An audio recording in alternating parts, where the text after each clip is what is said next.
My name is Brandon Silverman, and I'm a captain with the Los Angeles City Fire Department and Public Information Officer for the Palisades Fire.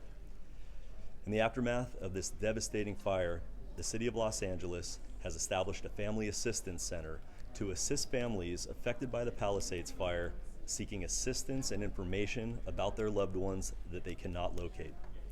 The Family Assistance Center has been established at the Cheviot Hills Recreation Center, located at 2551 Motor Avenue in Los Angeles, California, 90064.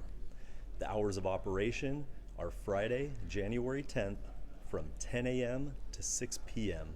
and Saturday, January 11th from 9 a.m. to 5 p.m.